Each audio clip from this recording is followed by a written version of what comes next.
Should not have come here. Place gone bad. Always been cursed, I heard. Can feel it. In the bones. Nothing here. Only death. Death and pain. Yet, Sigmar is watching. Even if we can't see him. I don't know. We should go. Soon as we can. Or it's too late. For the captain. For Heinrich. For us all. This is Red Moon Roleplaying. The crypt you find yourselves in has begun to light up, not only from your own torch that you brought in with you, but from the torches of some of these people who have entered the room from down below, these starved, slightly grubby-looking villagers. There's now at least 5 or 6 of them in the room, led by a woman dressed in the vestments you would normally expect a follower of Sigmar to be wearing. A pendant round her neck with the hammer of Sigmar and all that. They all look tired, they all look panicked, and they don't seem to want the 3 of you here anymore. But at least the woman is speaking to you, although the people behind her seem very tense. Most of them don't seem armed, although 1 or 2 of them you notice have a bit of a club and a bit of a knife on them. And that is the situation you find yourselves in, as this woman says once again, "Look, how can we make you leave? What do we need to do to make you leave?" What do the 3 of you do? You're in this cramped room, you think once an upper crypt. There are bones on the ground, there are empty coffins. On the left of you, that seem to have been disturbed recently, Rena has her hand on her daggers. To your right, the door you came through is still very open, and so you do have at least one escape route. You probably don't want to go straight back through that door that led to that room that was a bit of a dead end. From my perspective, it's actually quite simple. I don't believe them when they say they don't know where Miss Kesselring is. I'm happy to follow. I mean, I feel very uncertain in this place. It's certainly, given that there's a good risk of being attacked wherever we are here, or I feel like there is, I don't really want to be at the front of all that. Me as well. This is a very dangerous situation, potentially. It is perhaps best to just begin backing away. I did ask for Sigrid, and they refused to give any information about that, and, well, this is their home, I suppose, or where they live, so we should not be intruding. We will perhaps find another way to get information about what we are looking for. So yes, to begin backing away a little bit from these people, and try to look as unthreatening as possible. As you back away, do you all start heading to the exit then? Trying to back out that way? Well, I appreciate discretion more than you might think by looking at me. But where my compatriots see a wall, I see leverage. I don't believe them when they say they don't know where Sigrid is. I think they were very quick to dismiss it, very shady when they did.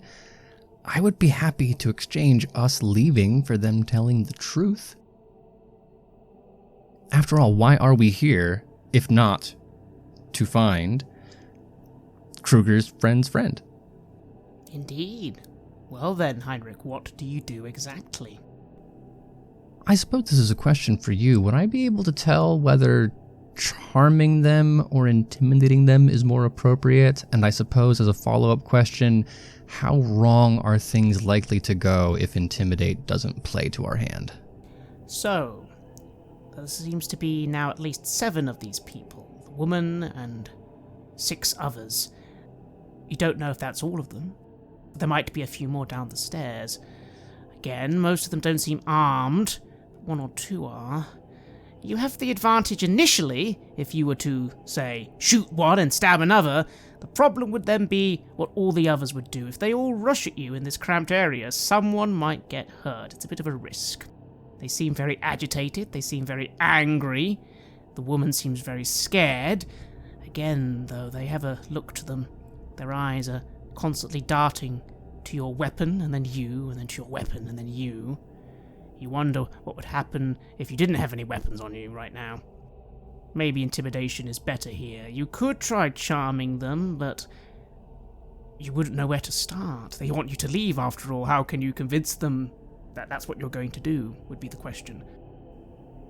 You raise a good point. They are, at least by my reckoning, scared of us, and I don't get the impression they actually want to start a fight.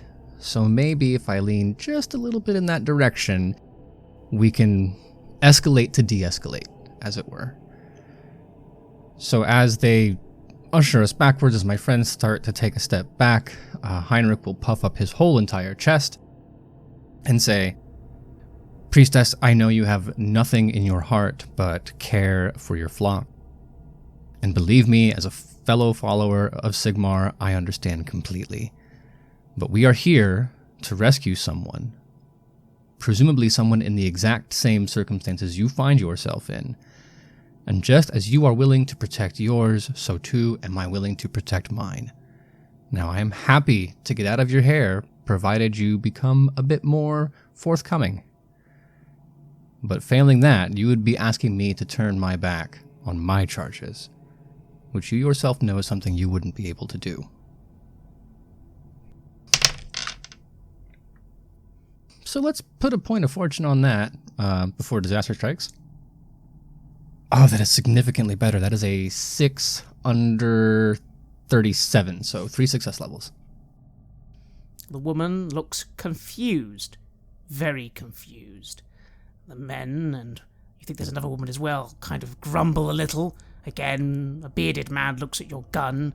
He starts licking his lips in a very odd fashion. And then the woman kind of looks at him and holds up a hand. "What on earth? You're here to rescue someone. What were you talking about? We're in a quarantine." Indeed, which is why my party includes a medical doctor who will ensure that nothing dangerous leaves this place. I am a guild-appointed physician, I say, nervously. Did you implement this quarantine yourself, or did an external... Of course not. I'm merely a servant to Sigmar. The baronet is the one who rules the lands. The baron of the castle near here? The baronet, yes. Baronet Wittgenstein. Baronet Wittgenstein, and we can find them in their castle. Yes, you're here. They didn't send you. No, we were just travelling down the river. Why? To find Sigrid, to find her friend. Your friend? Well, then you are out of luck. They are not here. I told you already they're not here. Do you know who we speak of? You know their name? You've met them? The woman wrinkles her nose a little. We do not associate with criminals, no. No. At that, Rita goes like, "I'm sorry, what? I said we do not associate with criminals." What has she done? Murder. Who did she kill? The guards. The guards of the baronet.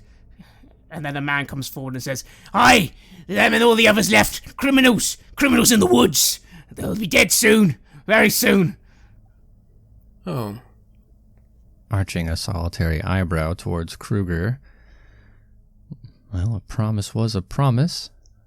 That may not be the answer we were looking for, but it is an answer.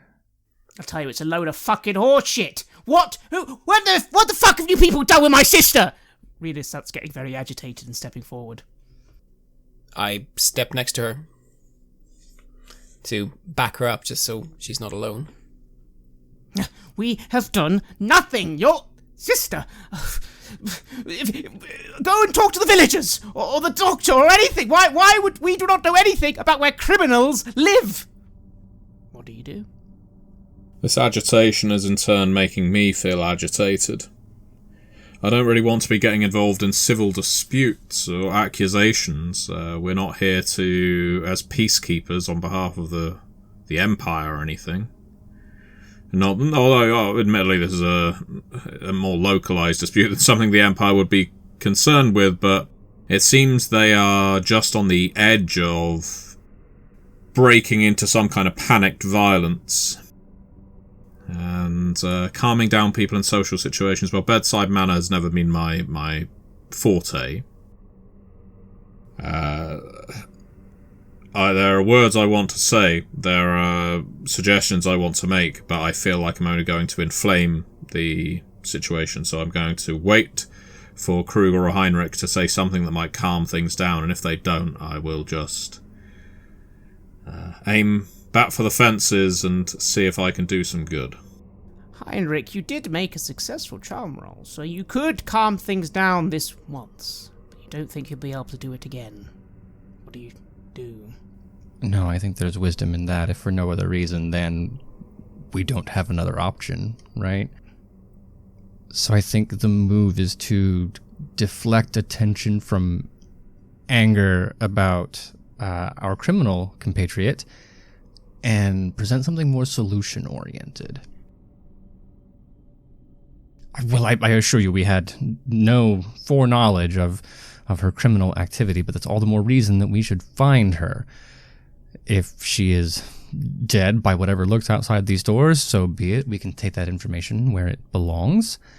But if she is not, then not only do we need to secure answers, but we would need to secure justice. Now, of course, good God-fearing people such as yourselves would not know where criminals lay their heads at night. But surely there's a rumor, perhaps an alleyway that you teach your children to avoid, or woods that even hunters don't trespass in, somewhere we might begin our search. Talk to the people in the village. The inn, there are still people there, or the doctor, the other doctor. She looks to you, Siegfrieda, she says that. Or when the baronet's guards come, as I'm sure they will, I think they're due today or tomorrow, then talk to them. All right. We'll do that then. I think, I looked at the others, I think we should leave these people alone. Is there anything we can do for you? I just ask, anything we can do to help you? One of the men comes forward suddenly. He begins chattering his teeth as he says, the safe people, sister, they can come downstairs. They can come downstairs. No, they should leave. They should leave now. You, please. We've told you what you want. Just last chance. She kind of clutches her stomach a little and says, please just leave. Yeah.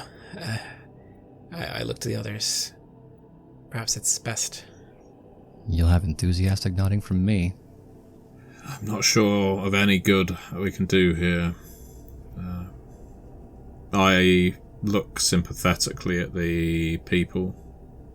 If there's anything you need in the way of medicine, anything like that, if any of you can write a list, if any of you can write, then please leave that list by the temple doors. When we come back this way, if I have any medicine that is on that list, I can provide it to you. But for obvious reason, you're under quarantine. I don't want to get too close unless I have to. We aren't sick like the others. Sigmar protects us. You should come. Yes, come. You, the doctor. You can come downstairs while the others wait up here. No. As I say, make a list, and I will deliver whatever medicine it is that you require if I have it. The man smashes his fist violently against the stone wall in frustration, but then this woman comes forward again and sort of tries pushing this man away and says, "Yes, thank you. You must go. List food. If you have food, then you could leave food. Yes." I'm not willing to part with the whole of my rations, but given that man's behavior, perhaps a small offering of sustenance will buy us the time to leave without incident. Yes, that would be the right thing to do. I'll also leave a little bit. Just something. Then, as you begin backing out the door, you throw some rations to the ground. The people rush forwards, but not towards you. Towards the rations. They begin kicking and scrambling and fighting for the food. You hear the woman trying to calm them down, but they seem to be in a bit of a frenzy. But it is now possible for you to at least slip out to the right. As you do so and you enter the light once more, you see Rena give you a look, Kruger. Oh, fucking hell, these people are all fucking mad. And that's a lie! That is a fucking lie! My sister doesn't just fucking murder people! No. But even back in the day, didn't. Fuck, that was a last resort. I'm sure that she wouldn't just have murdered someone in cold blood. That's not her, right? There must have been a reason or some kind of misunderstanding. I mean, I'm sure we'll find her and then she can tell us what actually happened, and perhaps we can even help tell the people here what actually happened if things should ever get better here and if she wants to remain. Think things are gonna get better here, Kruger? This place looks like a fucking dump. I'm sorry I brought you. Let's just find her. Alright. As all three of you return to the main temple area, you do notice that you're not being followed. You can hear the people struggling behind that door for the food, but none of them are following you or even watching you, as the door kind of just slides closed that you open to get there. You could leave, but then again, you do remember there was another door you didn't investigate. What will you do? I'll look to the others.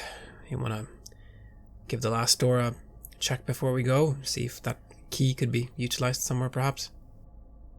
No, it's risky, but also no reward without danger, right? I think the likelihood of us finding any kind of reward in a place like this is slimming down the more we see of it. Yes.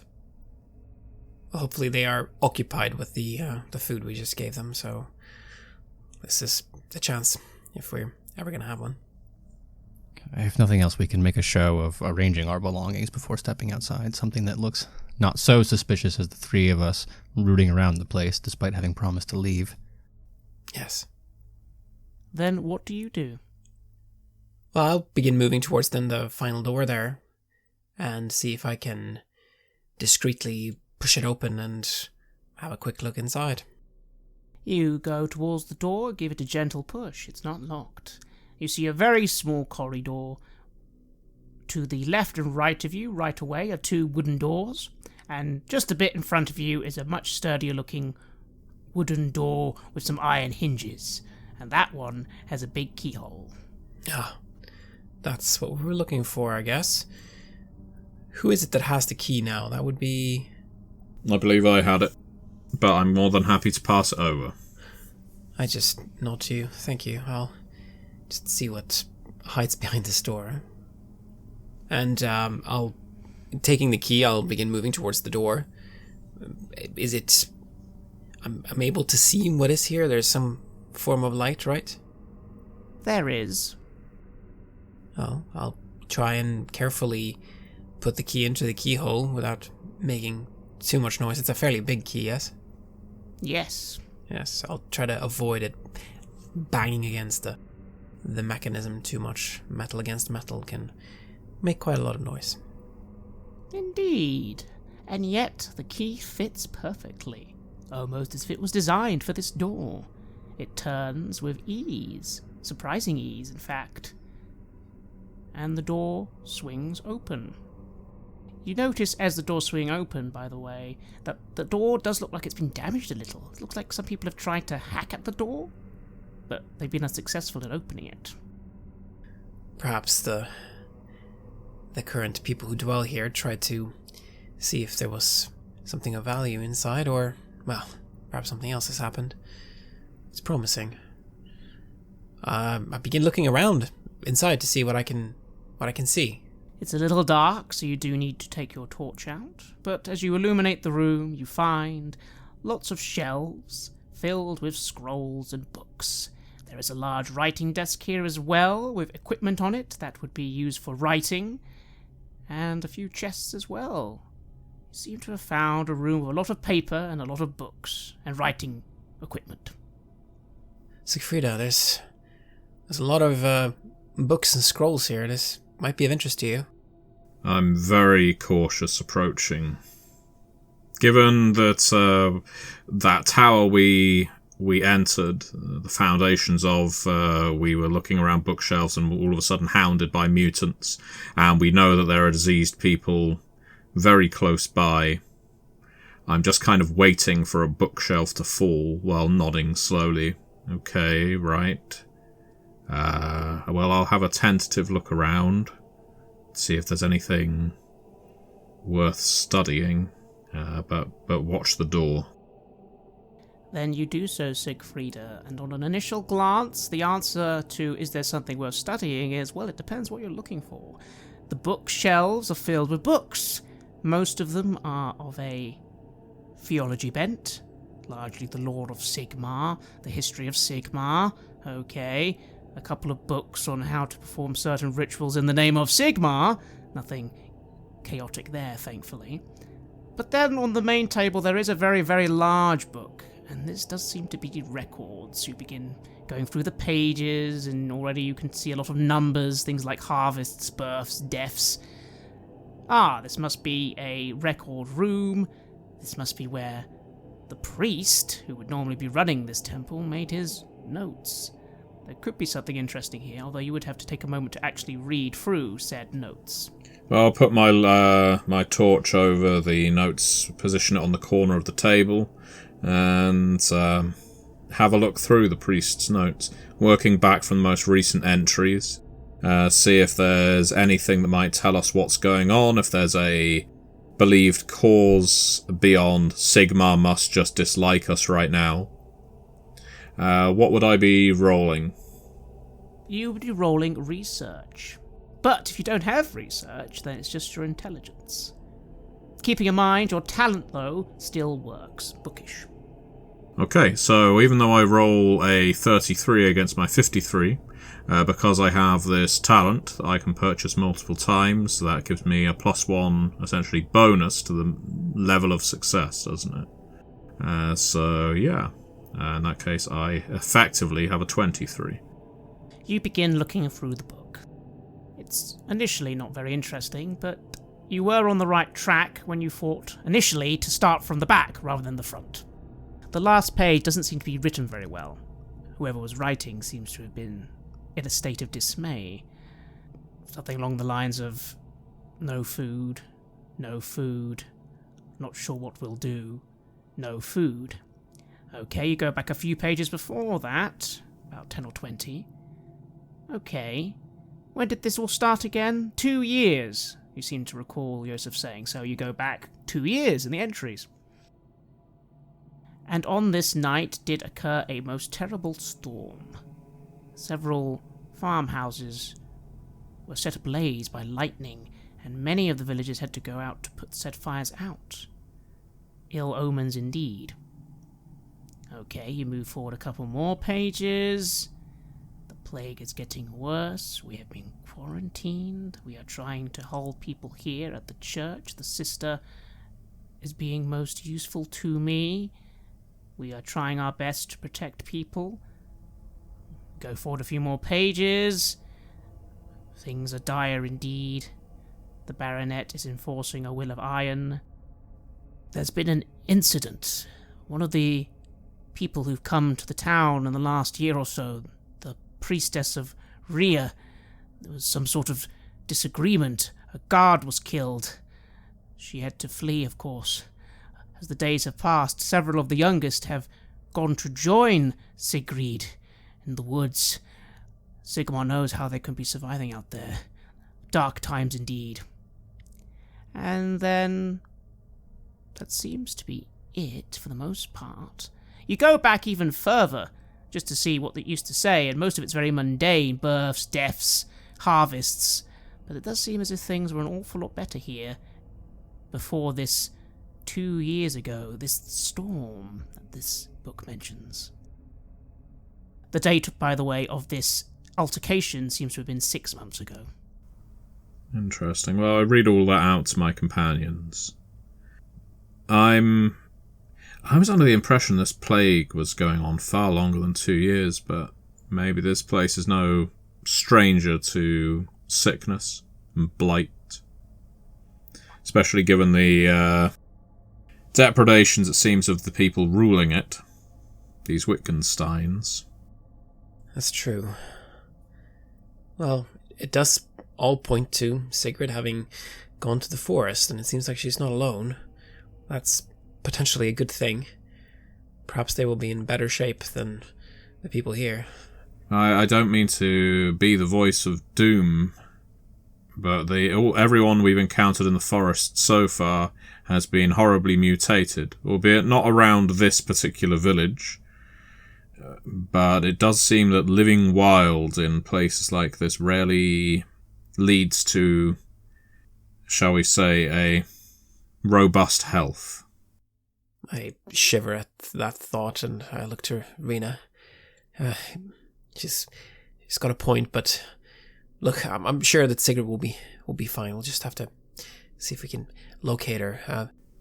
This was 6 months ago. We're not going to find a track. We're not going to find a trail.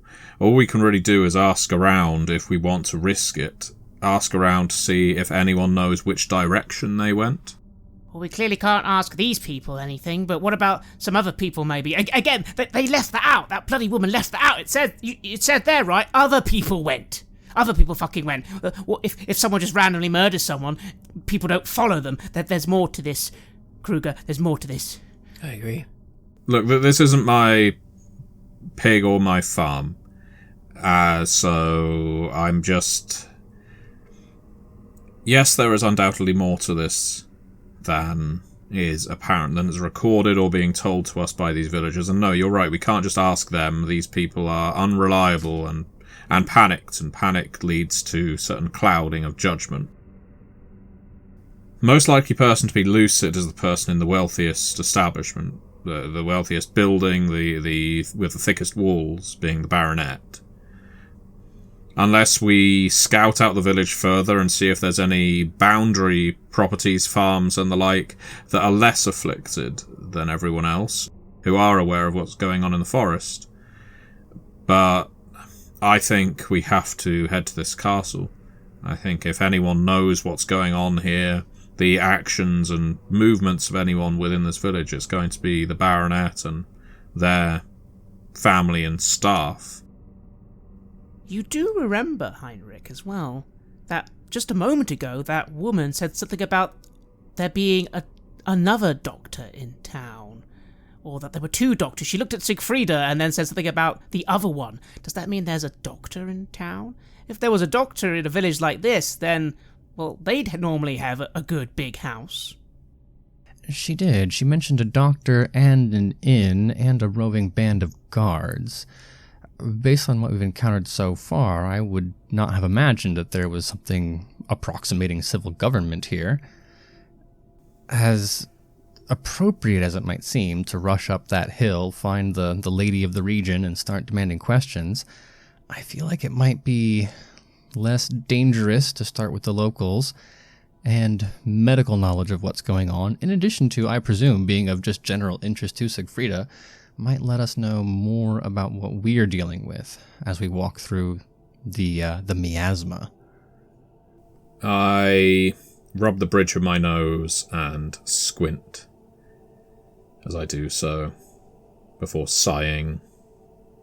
I'm not in disagreement, and I have already put aside that I am not leading this foray. I'm more than happy to follow your suggestions, both of you. I just have great misgivings dealing with any of the people in this village, and not due to lack of medical curiosity. Far from it. I would be very interested to see the state of health of these people. I'm just concerned with how desperate they are and what they might do. But if you believe that seeking out this doctor is the best thing to do, then I will more than happily go along with it. Well, I would add that we should not let anyone else know that you are possessed of a physician's credentials, but as it happens, I am also not the dictator of our party. It seems 1 for and 1 against, Kruger. You fancy breaking a tie? Rena gives you a bit of a look and simply says, the fact that you're all still here, I do appreciate it. So, yeah, whatever you all want to do, I'm happy to do.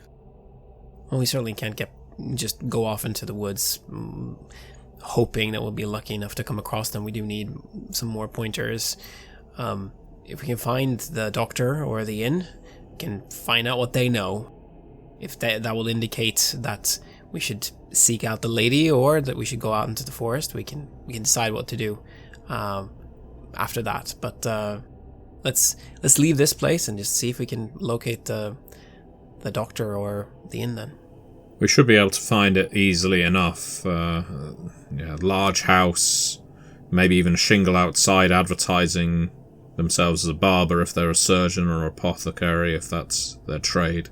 I would advise that we avoid asking the citizens, the residents of this village, questions where possible. We don't want to draw undue attention to ourselves, although I'm sure we already have. I think we have, but no, you're right. Let's look around and see what we can find out by ourselves first and foremost. But come on, let's leave this place and these unfortunate folks.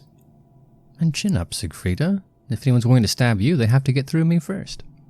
Then the 3 of you make your way back to the entrance and begin walking away from this Temple of Sigmar back to the village. It's not hard to find your way back. This is not a very large village after all. You try and make your way to the center of the village, and well, there you find what you're looking for. Not only do you see down a street what looks like a big 2-story house with a big red chimney and smoke coming out of it, but there is also another big building with 2 stories. That seems to be down a little boulevard where there were once some shops. Well, still are, they just don't seem very open right now. And in front of that building is a sign of some shooting stars. So, it seems you have a choice. You have what looks like an inn, but also this doctor's house. Well, the doctor's house, I say, looking at the others. Let's begin there. I think so. It's likely to be less crowded than the inn. Oh, yes. How much trade can an inn have in a place ravaged by plague?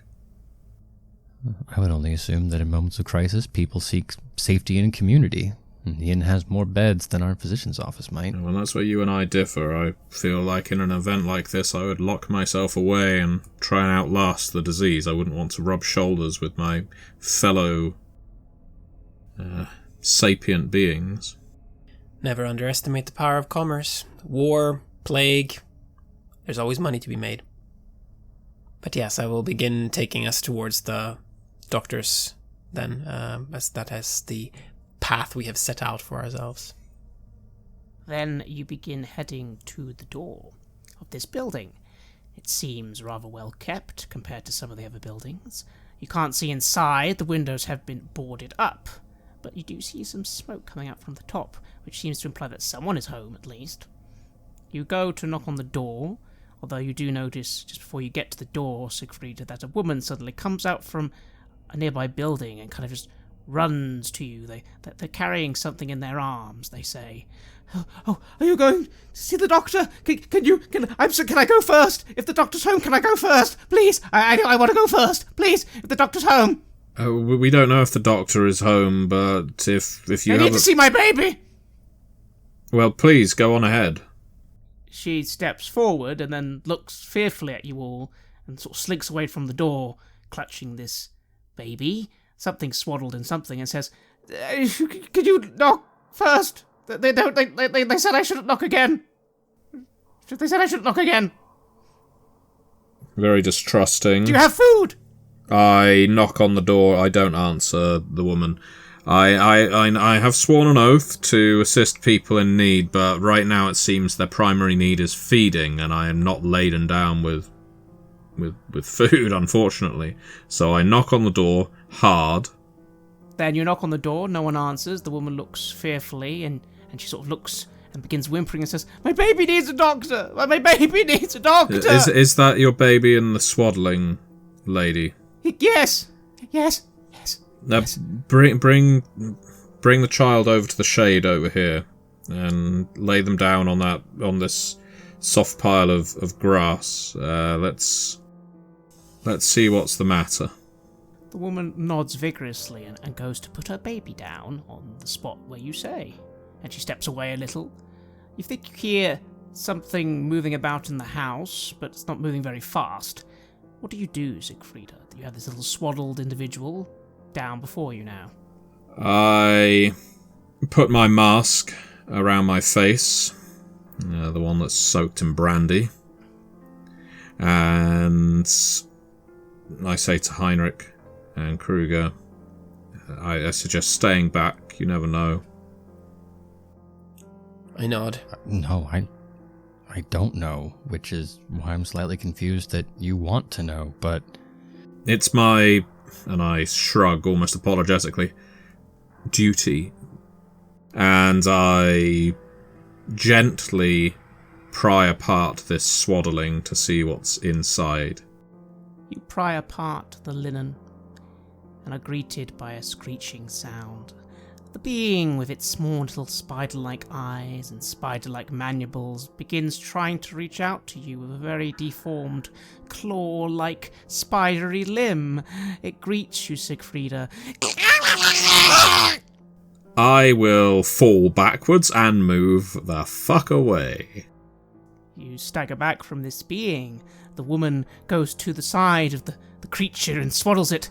You need to help! You need to help him! You need to help him! You must! You said you'd help! He... Emphasizing the word. Not really sure if a pronoun applies at this point. I don't think there's anything I can do to help him. There is. I'm sorry. I think that the best treatment you can give your child right now is keep him warm by a fire if you can build one. Keep him nourished with your milk and any sustenance that you can grind into a paste. I can't feed him very well.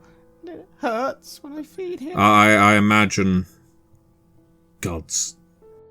Considering Siegfrieda's reaction, I know I'm not especially close, but is this something that peering over tiptoes might clue the rest of us in on? You're not sure. You see the woman run to pick the baby up. As it does so, you hear this gurgling sound as well. Doesn't sound like any baby you've ever heard. No, I don't have lore babies, but I know they should not make that noise. Please, lady, get back to your home. And when we speak to this doctor, I will make sure to ask about the situation that your baby is in, and what the recovery requirements are. This is not something that I am an expert in, and therefore I can't prescribe a medicine. My mind goes to some of my stronger painkillers. Some of the poultices and herbs that can be used to end a life if given in too great a dosage. And while I have certainly killed a patient before, in fact, just when our group first came to know each other, that's one of the first things that I did, was open the throat of a mutant. The idea of doing that to an infant, even one so grossly mutated as this, if it was even human to begin with, is not a responsibility that I wish to take on to myself, or responsibility any physician would have, except by order of the Empire. I shake my head. Please, get the infant home. Like I said, And if it hurts to feed him, try and don't feed him directly to your teat. You'll want to get milk into some kind of vessel. A jug with a thin stem neck or something like that, where you can control the flow. Oh, God, what am I saying? As you begin finding yourself at a loss of words, the woman seems to pick up on the atmosphere, especially as Heinrich looks over. She keeps the baby close and then just runs back into one of the buildings, saying, "I don't know you people! I don't know you people!" and runs away. I all but collapse onto my behind, head between my knees, hands up into my hair. Oh, Sigma. I very rarely make any kind of plea to you. I'm doing so openly now. In fact, I'm not making a plea of you, I'm calling you what you are. To allow this, you are... You can read my thoughts, so I don't need to speak them. But you know what I'm thinking of you right now. And I do not know that there is a medicinal cure or surgical cure for what has happened to that woman's child. As you're having this moment on the ground, which you notice, Kruger and Heinrich, you hear a sound from that door you knocked on. A little slot opens, and a woman with very beady eyes, wearing some very thick glasses, just looks out. "It isn't time yet. It isn't time. Shoo! Shoo! Not time for the medicine yet. Shoo! Shoo!" The medicine? You're administering medicine? "Yes, not time. You know the drill. You'll come at a certain time. We give it to everyone. Be gone. Shoo!"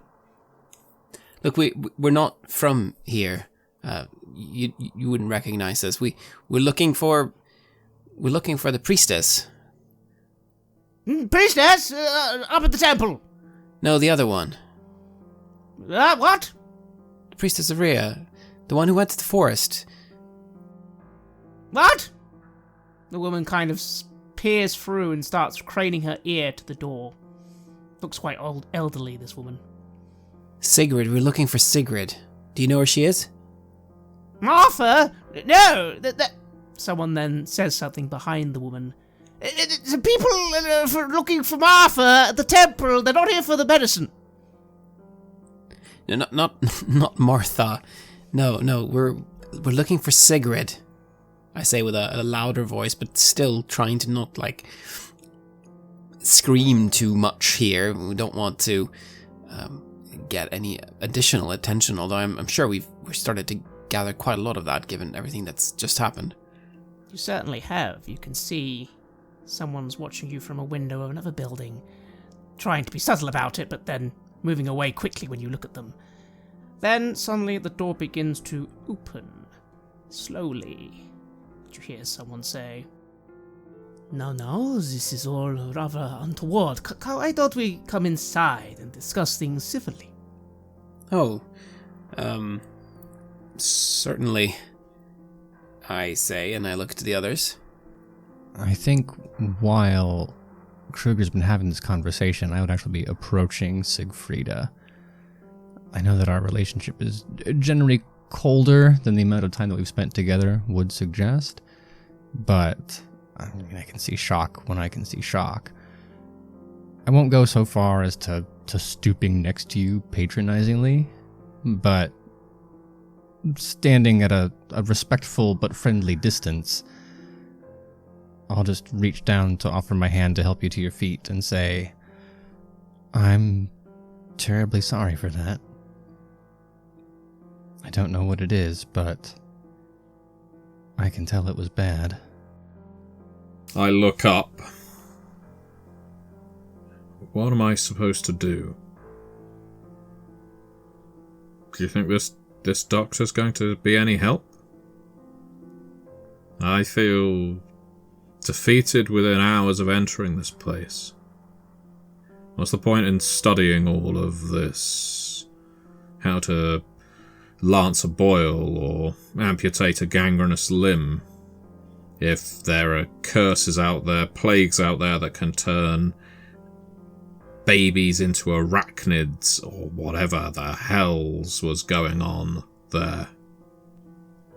I can't speak to the trials that you face, but I did not become a swordsman imagining that I would be able to fell the greatest of knights. I don't think Kruger became a thief imagining that the next day he would assail the greatest fortresses and pick the greatest locks.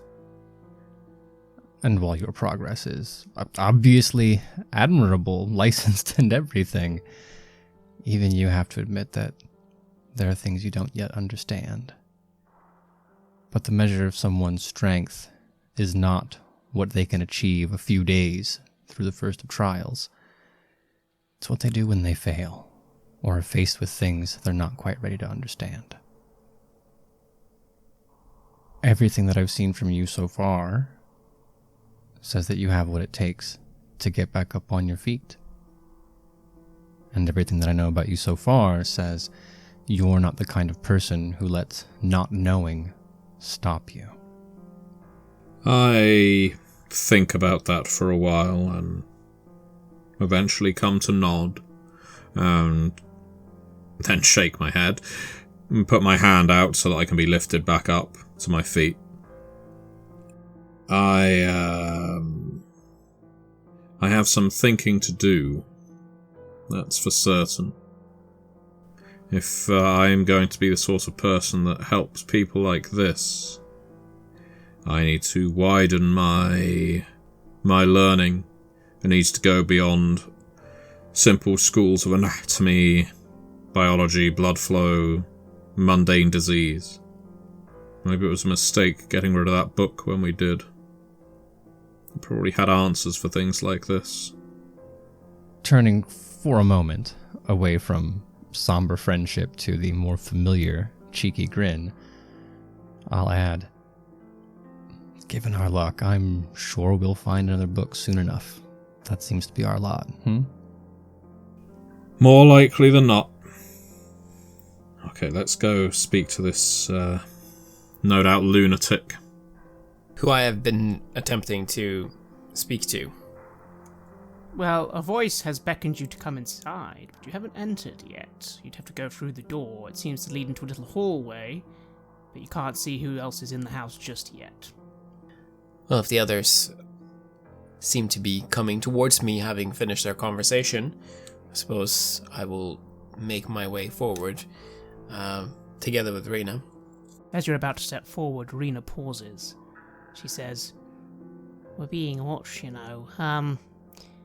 Tell you what, I'm not really in the mood for talking to weirdos, especially if they start bad-mouthing my sister. How about you just go in? I'll just gonna stay out here and just keep an eye out, just in case people are, make sure you've got an exit." Good thinking. Stay safe. Yeah, and with that, she steps to the side of the door and seems to be keen to keep an eye out on the street. Makes sense to have someone keep a lookout outside. What do you do, Kruger? You seem to be the first one who's going to enter. I'll do that then. It seems like, well, it's difficult to know what this medicine is, if it is truly something that's helping these people or something that's making them worse. But, well, they don't seem to be openly violent or hostile, so perhaps this will go better than our previous encounters. I'll begin carefully making my way inside, trying to again remain as unthreatening as is possible. Don't want to give people any reason to start a fight with us. Then you do so. As you enter this hallway, you immediately see there's a big door to the left, stairs going up, and it seems another corridor going to the right, which seems to lead to some other rooms. You immediately notice on the stairway a very large man with a very large brown beard aiming a rifle at you. You also notice this old lady kind of just stepping to the side with a broom in one hand, as she sort of gestures to the left door, and you hear her say, Now, don't worry about Herr Kurtzman. Herr Kurtzman's just a security. You understand? Oh, certainly. Important to be safe and secure in times like these. Herr Kurtzman sort of just looks at you. His eyes very narrow. He kind of grunts something and motions for you to keep moving with his rifle. Oh, I'll do as the man with the rifle says, or, well, gestures.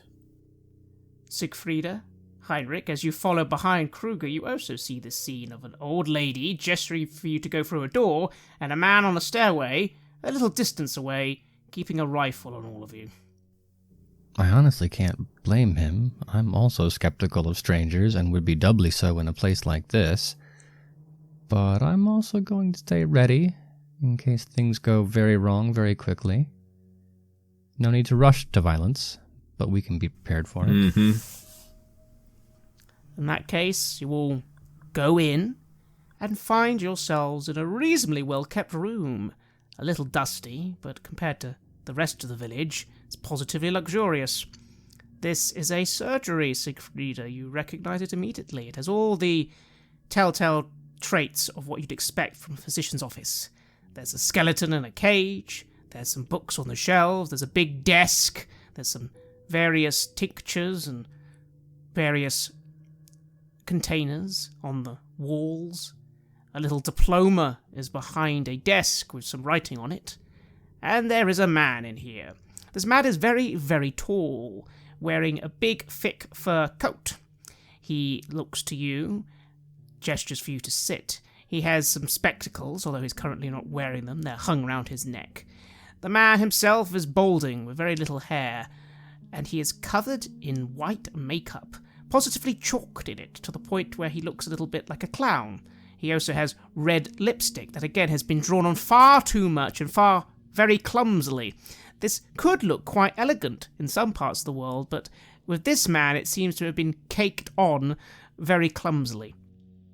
Welcome to come in. I am Dr. Rosso. I thought I saw some people coming in by boat. How unusual. You were wise to come to me. You were wise to come to me first before you got yourself in some trouble with the locals.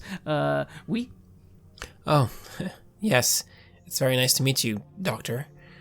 Look, we know you're a very busy man, and you have many villagers to take care of and to provide medicine for.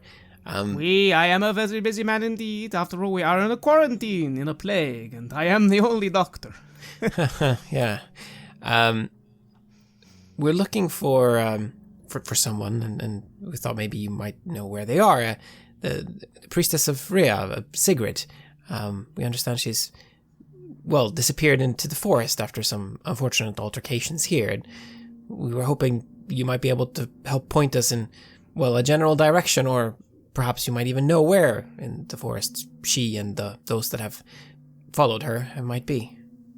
The man paces a little and gives his cheek a scratch. As he does so, his white makeup literally flakes off into his hand. That's how much he's wearing.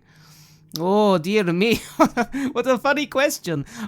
Pray tell, why would I know where criminals are? I am a law-abiding citizen of the Empire and Bretonia. I do not, sadly, know where criminals live or hang out. Oh, of course, you wouldn't know anything about any criminals, but you might have heard rumors, of course, things that people who visit you might have said. You would, of course, not be privy to any information that you would be able to directly confirm yourself, because such information would obviously have to be reported to the authorities. And yes, but rumors, I mean, passing such things on, that's just what you do when you want to kill time. Rumors are very dangerous, my friend. You better not be saying that sort of thing when the guard come and question you. They are very, very keen to find out information, the same information that you are looking for. You can understand they wish to capture and apprehend the bandits, I suppose people are calling them. I suppose that is a rumor. Yes. Well, would you perhaps have overheard something? I mean, no one else would know. Well, I do know if you want to earn some coin. If you find where they are, you should tell the guard, and you will make quite a bit. Who are the three of you, anyway? You have come into a quarantine zone. That is very unusual, no?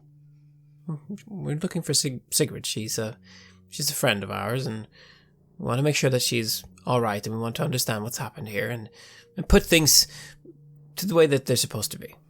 Well, I'm afraid that's... I don't see how you're going to do that, unless you wish to bring her into town to be hung.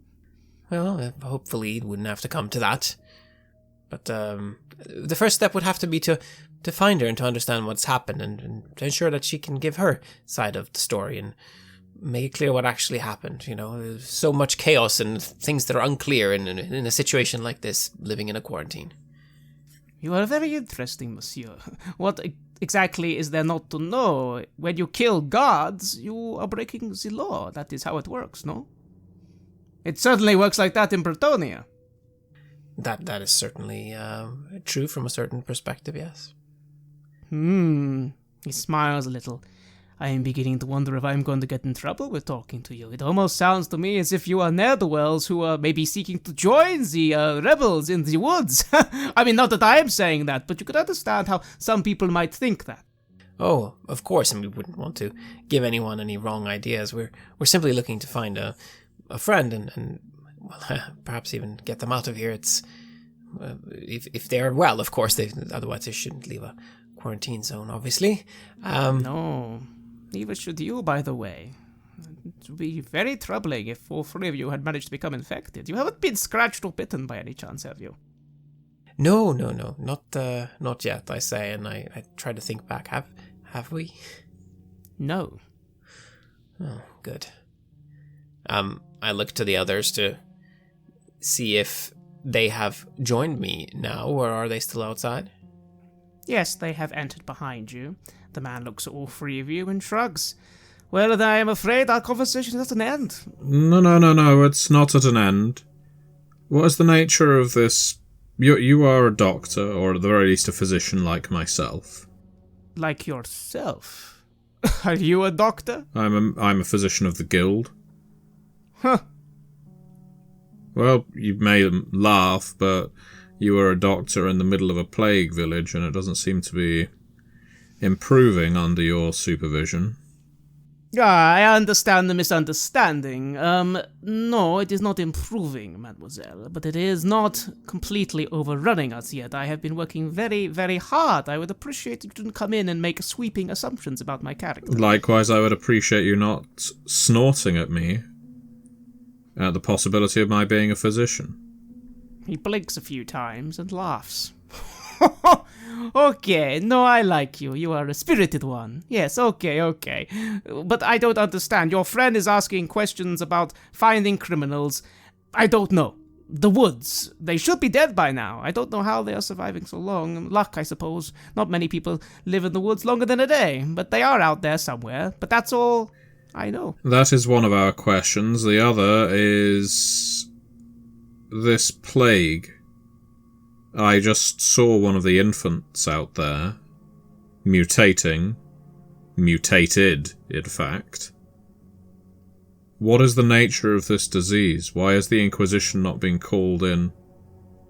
That I do not know. I have not left this town since it begun. After all, I am, unfortunately, mildly ill myself. Not too badly, though, luckily. But you have seen the effect this plague has on people, more than just to make them hungry, to actually make them physically change.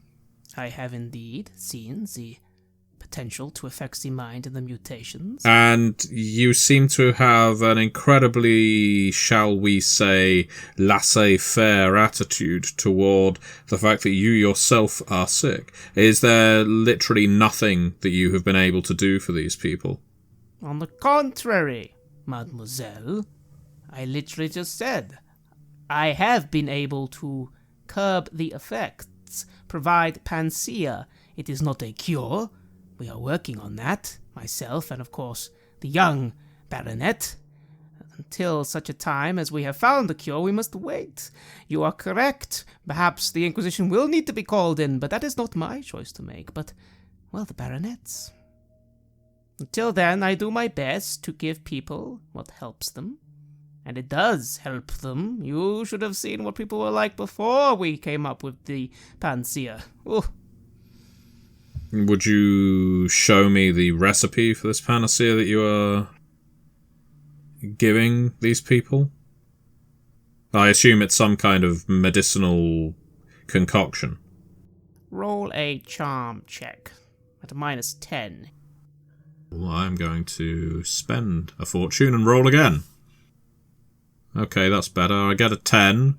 That's under the penalty result of 34. So what would that be? A success by 2 degrees? He squints a little. He frowns. The ingredient is quite volatile and rare. It is something the Baronet has discovered. I can show you the medicine, though, I suppose. But again, that is limited, and I am trying to keep it for the people who need it. I'm not intending on taking any of your medicine, Doctor. But if there is something I can do to help with the creation of it, or maybe even developing it further. I'm no apothecary, but I do have a fair knowledge of these things. He goes to the shelf and takes down a bottle of something. Smells awful. Here you go, here's the medicine, then I have applied alcohol to it. It makes the taste easier to consume. And you yourself don't know the ingredients that go into this. It's purely the Baronet's creation. The key ingredient, I do not know, but the rest is made by myself, and of course, Herr Kurtzman. He has the distillery downstairs. And what, do you administer this to the people before they get infected, and it provides them with some kind of defense against it, or is it something that you give to them once they start showing symptoms? The latter. It is required to keep the symptoms from getting worse. It curbs the mutations, it curbs the rage and the anger. It does dull the wits a little and cause them to be a little listless, but I assure you it is much better than the alternative. Is this why everyone here is just so focused on their hunger and nothing beyond that? Well, no, they are also starving. Well, I understand that, but my point being, some of them seem beyond reason when you mention that it dulls their wits. Well, I do not know who you are speaking about in particular. I suppose the ones down by the docks? Yes, it does indeed. They are the worst affected, after all. You say these things as if we should know all the answers as soon as we arrive here in this cursed place. I'm sorry, I'm used to talking to people who know all about it. You are the first guest I've had for, let me think. A year! Well, the fact that you have remained in this place is testament to your will and dedication to the medicinal arts, Doctor. Thank you.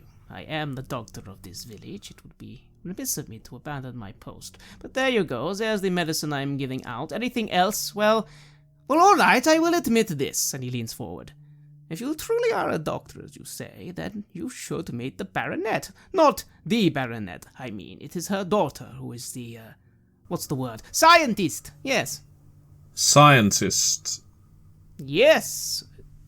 Well, the Inquisition really would have a field day in a place like this, wouldn't they? Oh, they certainly would. They certainly would. But then, well, we do what we can, and we can't stop them coming. But I can't help but notice, apart from the taxman a year ago, well, they seem to have left us alone. It seems to be something that happens in the Empire, I've noticed. In Bretonia, this would not happen. Is that the accent? I do speak Bretonian. Your accent is very specific, must be to a particular region. Oh yes, well I did get my, as you can see on the wall, my degree at Quenelles. I see. Well, I look to my companions. Do we have any other questions for the good doctor? I just shake my head. As you're shaking your head, that all of you hear a bit of a commotion outside. A horn is blowing, and as you just look through the window, granted it's mainly boarded up, but you can peek through a little, Heinrich, you do notice there seems to suddenly be a lot of people outside. Not outside this building immediately, but outside in general. Men, and maybe women, you can't quite tell, but they're all armoured, heavily armoured, carrying weapons. And there seems to be a commotion near that inn building. Something is happening outside. You all don't think it's a good thing.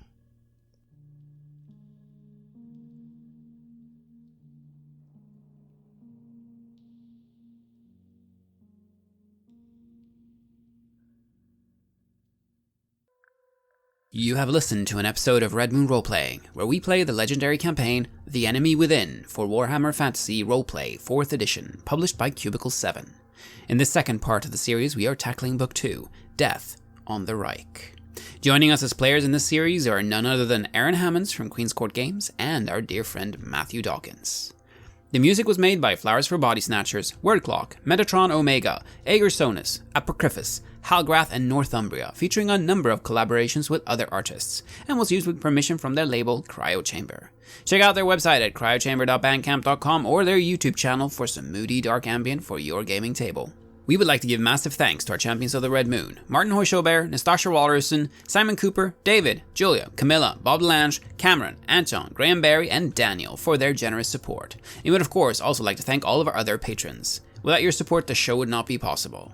If you want to support our work, please check us out on Patreon. You can get access to bonus campaigns for Cult Divinity Lost and Coriolis there, as well as get early and raw access to all of our recordings. You can also hear your name read on the show as a champion of the Red Moon, as well as play Cult with us. Most importantly, that support is what keeps the show going, so do check us out there. Thank you again for listening, and remember that Skaven are definitely not real.